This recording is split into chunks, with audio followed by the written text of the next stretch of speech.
सवार रूपवा मनवा मोहत बा बाड़ू शेर पे सवार रूपवा मनवा मोहत बा तू ही माई विंध्याचल की किशन की बहिनिया पाना चढ़े फूला चढ़े माई के चरनिया दर्शन देना माई अपने द्वार रूपवा मनवा मोहत बा बाड़ू शेर पे सवार रूपवा मनवा मोहत बा सब छहराए माई के अंगन दुआरा माया पीरी चढ़ावे माला फूल नारियरवा सोन के मुकुटवा सोहे माई के कपार रूपवा मनवा मोहत बा बाड़ू शेर पे सवार रूपवा मनवा मोहत बा गदा सोहे फूल सोहे तिरिया धनुषिया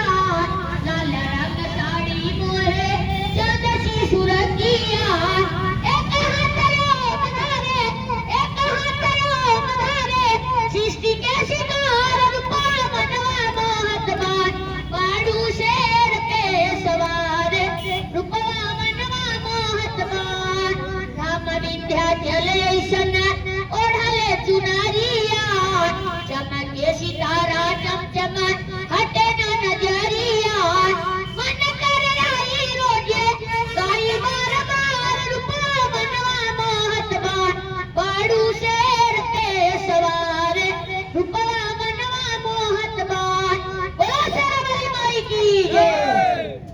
बहुत बढ़िया।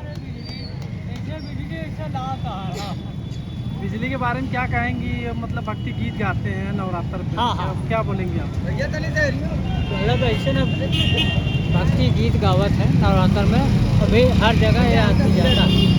कैसे लगे बिजली भाई? आज आप मुलाकात हुई आपसे, कैसे लगे बिजली भाई? मतलब इनका घर बक्सा पड़ता है। गाना वाना बढ़िया गाते हैं। हाँ मतलब हर जगह प्रोग्राम में पहुँचता है। थोड़ा हम लोग के लिए भी बिजली भाई आज बिजली भाई से मुलाकात हुआ, कैसा लगा? विंध्याचल नागरिया जगे खंबा की दुआरिया हो चुनरिया लहरे नान हो चुनरिया लहरे नान दर्शन देदा मोर मयरिया हो चुनरिया लहरे नान दर्शन देदा मोर मयरिया हो चुनरिया लहरे नान ऊंचे हो पहाड़ों पे बसलू कृष्णा की बहिनिया ओ चुनरिया लहरे नान दर्शन देदा मोर मयरिया हो चुनरिया लहरे नान दर्शन देदा मोर मयरिया हो चुनरिया लहरे नान ओढ़ना के काया कैलू अंतन के नयनवा हो चुनरिया लहरे नान दर्शन देदा मोर मयरिया ओ चुनरिया लहरे नान सब छहराए माई के अंगन दुआर हो चुनरिया लहरे नान अतिर चढ़ावे मल फूल नरियरवा ओ चुनरिया लहरे नान विंध्याचल नागरिया जगदम्बा की दुआरिया ओ चुनरिया लहरे नान दर्शन देदा मोर मयरिया ओ चुनरिया लहरे नान ओ दर्शन माई की जय।